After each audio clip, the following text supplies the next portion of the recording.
अस्सलाम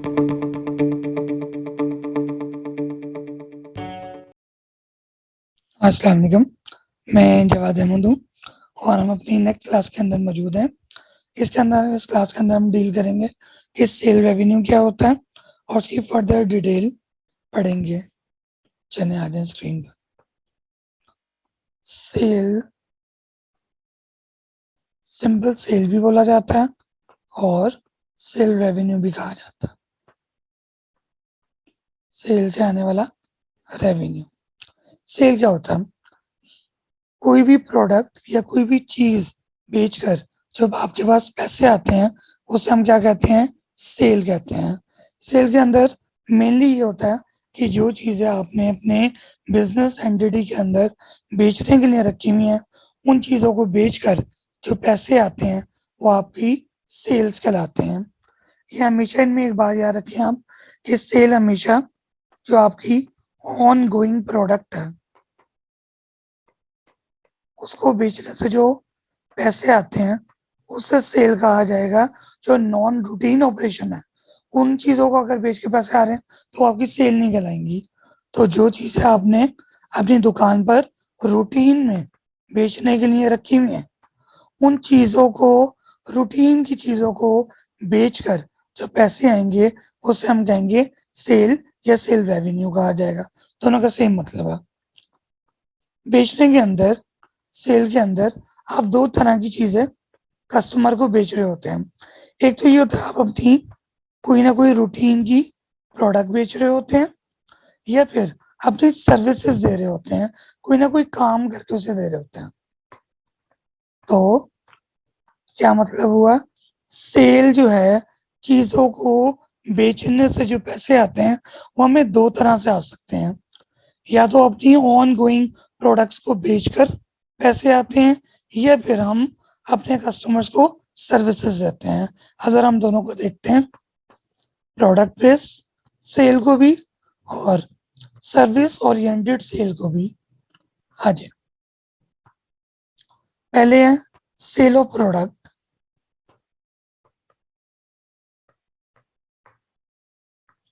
cell of product में इसके नाम से ही ज़ाहिर है कि हम इसमें क्या कर रहे होते हैं, अपनी कोई ना कोई प्रोडक्ट जो होती है, वो कस्टमर को बेच रहे होते हैं। Sale of a routine item या आर्टिकल कह लें।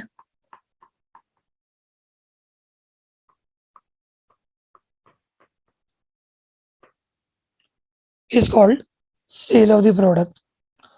अगर हम अपनी कोई रूटीन की प्रोडक्ट बेच रहे हैं, तो उसको बेच के जो पैसे आ रहे हैं, वो हमारा क्या है? सेल रेवेन्यू है। रूटीन से क्या मुराद है? असल में अकाउंटिंग के अंदर जो चीज़ें आपने रूटीन में बेचने के लिए रखी होती है, उनको कहा जाता है इन्वेंट्री या स्टॉक। इन्वेंट्री या स्टॉक के बेचने से, इन 2 चीज़ें मैंने कही, इन्वेंट्री, ये इसका दूसरा नाम है स्टॉक। इन्वेंट्री और स्टॉक के बेचने से जो पैसे हमें आते हैं, उन पैसों को क्या जाएगा? सेल ऑफ प्रोडक्ट कहा जाएगा और इसको सेल रेवेन्यू कहेंगे हम। Money received through sale of inventory items. Inventory की चीज़ों को बेचने से जो पैसे हमारे पास आ रहे हैं, उसको हम क्या कहेंगे? सेल रेवेन्यू कहेंगे। प्रोडक्ट बेस, ये हमने क्या पढ़ा अभी?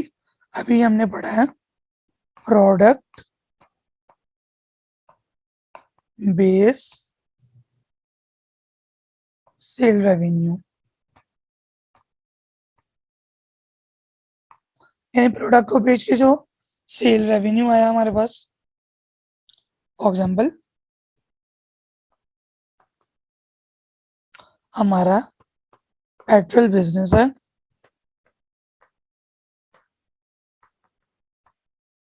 पेट्रोल बिजनेस के अंदर आपको होता है, जो चीज़ बेचने के लिए मेन जो हमारी आइटम होती है, वो हमारा पेट्रोल एंड डीजल होता है। तो पेट्रोल और डीजल को सेल करने से, बेचने से जो पैसे आए वो हमारा क्या कहलाएंगे? सेल रेवेन्यू कहलाएंगे।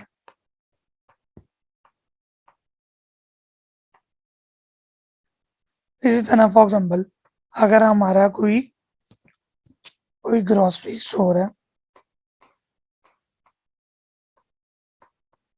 तो ग्रोसरी आइटम्स की सेल से जो पैसे आएंगे वो हमारा क्या है जी?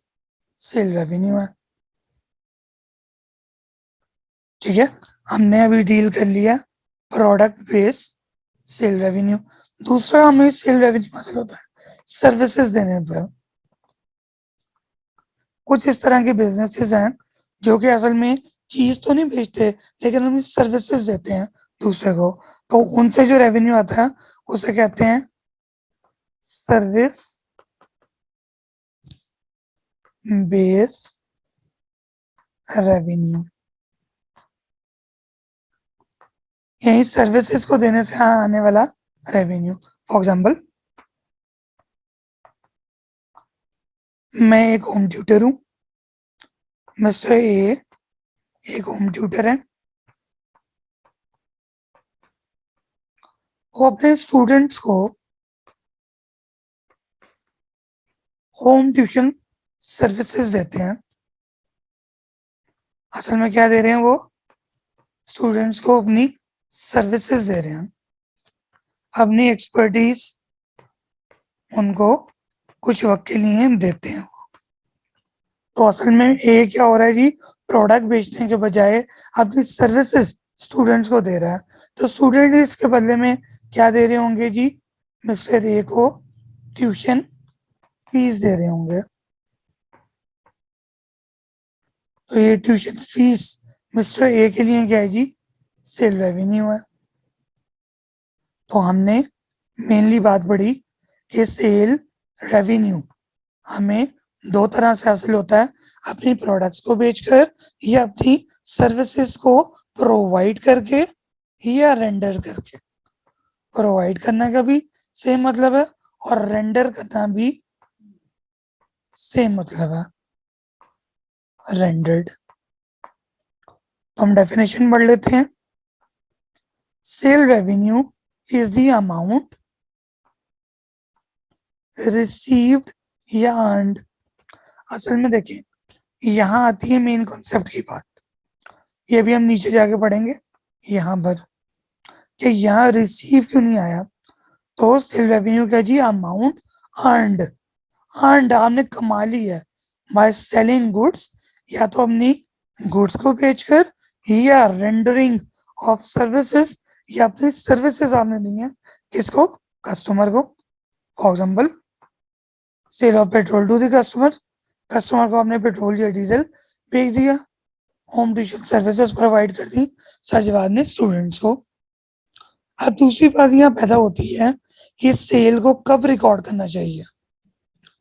When sale revenue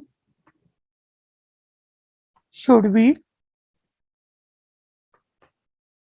recorded. Sale revenue हमारी बुक्स के अंदर कब रिकॉर्ड करना चाहिए? दो सवाल पैदा होते हैं। एक तो इनकम जब हमने अर्न कर ली, कमा ली, इसका क्या मतलब है से भी देखते हैं। दूसरी बात, जब हमें कैश रिसीव हो गया अपने कस्टमर से। चलिए आज इन दोनों बातों को देखते हैं सेपरेटली। पहले ये है कि आपने अर्नड सेल, आपने क्या किया जी? एक सर्विसेज जो आपने दी थी या जो प्रोडक्ट बेची थी उसके अगेंस्ट इनकम कमा ली है। अर्नड का मतलब होता है पैसे कमा लिए। तो इसका दूसरा मतलब होता है चाहे अभी कैश रिसीव हुआ है, चाहे कैश अभी रिसीव नहीं हुआ, आपने इसको कमा लिया है। इसका क्या मतलब है देखते हैं। फॉर एग्जाम्पल मिस्टर ए ने, जो कि होम ट्यूटर है, उन्होंने कोई 20 स्टूडेंट है उसको पढ़ाया पूरा महीना, और एग्री ये हुआ था कि स्टूडेंट देगा 15,000 रुपये देगा सर को, सर्विसेज जो सर प्रोवाइड कर रहे हैं। सर ने क्या की जी, सर्विसेज प्रोवाइड कर दी, वो ट्यूशन पढ़ाते रहे बच्चे को, और उनके जहन में ये था कि 15,000 मिलेंगे उन्हें मंथ एंड पर। लेकिन बी के कोई ना कोई 30 मंथ एंड आया, 30 सितंबर 2021 मंथ एंड आया। अब ए के जहन में था कि मुझे क्या मिलेगी जी, ट्यूशन फीस मिलेगी। लेकिन बी स्टूडेंट ने कहा सर अभी मेरे पास फॉर द टाइम बिंग पैसे अरेंज नहीं हो रहे, आप ऐसा करें कि 3 महीने बाद या 2 महीने बाद, सितंबर के 2 महीने बाद आप ऐसा करें 30 नवंबर को मुझसे फीस ले लीजिएगा। अब सर के जहन में सवाल पैदा हुआ कि अब मैंने तो पूरा महीना बच्चे को पढ़ा दिया, अब मैं सेल की एंट्री किस दिन बैठ के करूं, 30 सितंबर पे करूं जब मैंने अपनी सर्विसेज दे दी हैं उस दिन कर लूं, या जब मुझे इन एक्चुअल कैश रिसीव होगा उस दिन करूं मैं। तो अकाउंटिंग कहती है कि आपने सेल की एंट्री उस वक्त ही कर लेनी है जैसे ही आपने कस्टमर को सर्विसेज दे दी, चाहे कैश आपको रिसीव हो रहा है चाहे नहीं हो रहा। तो इस तरह रूल बन गया कि सेल को हमेशा उसी टाइम रिकॉर्ड कर लिया जाएगा जब वो हमने सर्विसेज को क्या किया, उसको कस्टमर को दे दी। Sale revenue should be recorded when product is sold, चाहे आपने कस्टमर को चीज भेज दी, उसने पैसे नहीं दिए आपको, लेकिन फिर भी आपकी सेल हो गई, आप उसी टाइम सेल की एंट्री अपनी बुक्स के अंदर रिकॉर्ड कर लें। इसी तरह सर्विस के लिए, और services are rendered to customer, इसमें आपने इस चीज को जहन से निकाल देना है कि कैश को आप देखो, आपने इस चीज को भूल जाना है कि ये कैश आ रहा है या नहीं आ रहा। आपने सिर्फ ये देखना है कि मैंने कस्टमर को अपनी सर्विसेज किस दिन दी हैं, जिस दिन आपने अपने कस्टमर को सर्विसेज दी उसी दिन आप सेल की एंट्री रिकॉर्ड कर लें।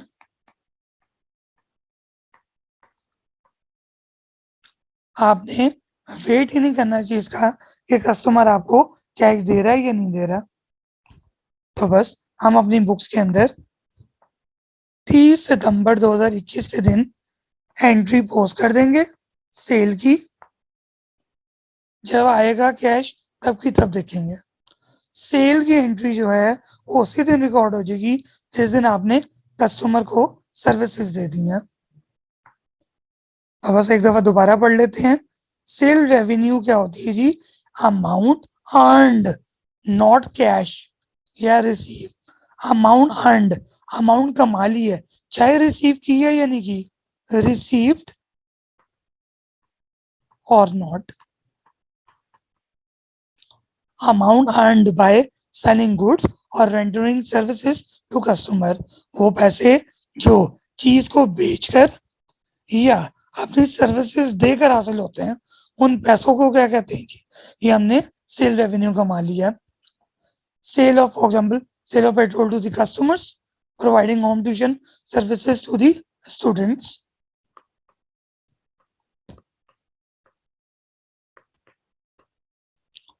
अब वहाँ इंपॉर्टेंट नोटिस, ये जो इंपॉर्टेंट पॉइंट था वो ये था कि सेल को कब रिकॉर्ड करना चाहिए, when sale should be recorded, sale should be recorded when product is sold, sale की एंट्री उसी टाइम करनी है जब चीज बेच दी है, और सर्विसेज आर रेंडर, या आपने अगले दूसरे पार्टी को अपना सर्विसेज प्रोवाइड कर दी है। For example, mister A A car is provided on rent to Mr. B on 1 January 2021। एक गाड़ी मिस्टर ए को या मिस्टर बी को हमने 1 जनवरी 2021 को दी एंड ही एग्रीज टू पे आफ्टर 10 days।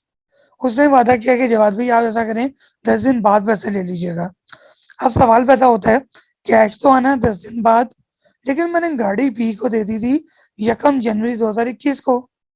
तो आपने अकाउंटिंग इस चीज का जवाब देती है कि sale should be recorded immediately on 1 January 2021 when services are provided, जब आपने सर्विसेज दे दी थी। तो इस क्लास के अंदर हमने सिर्फ सेल रेवेन्यू को डिस्कस किया कि सेल रेवेन्यू क्या होता है। वो पैसे जो हमारी रूटीन आइटम्स को बेचकर हासिल होते हैं, उन पैसों को, उन रूटीन आइटम्स को, उन इन्वेंटरी आइटम्स या स्टॉक आइटम्स को बेचकर जो पैसे आते हैं, उन पैसों को कहते हैं सेल रेवेन्यू। सेल रेवेन्यू दो तरह से आ सकता है, चीज को बेचकर, सर्विसेज को देकर। और सेल रिकॉर्ड कब कर लेनी है? सेल की एंट्री आपने है उसी टाइम रिकॉर्ड कर लेनी है जब आपने एक दूसरे बंदे को सर्विसेज दे दी, चाहे पैसे अभी आए या नहीं आए। कैश रिसीव का आपने वेट नहीं करना। जिस दिन आपने सर्विसेज दे दी, जिस दिन आपने कस्टमर की बाइक के अंदर पेट्रोल डाल दिया, उसी टाइम सेल की एंट्री कर लें। चाहे जिसकी बाइक में पेट्रोल डाला है वो आपको पैसे दे या ना दे, आपकी सेल हो गई है, वो आपकी बुक्स में रिकॉर्ड हो जानी चाहिए।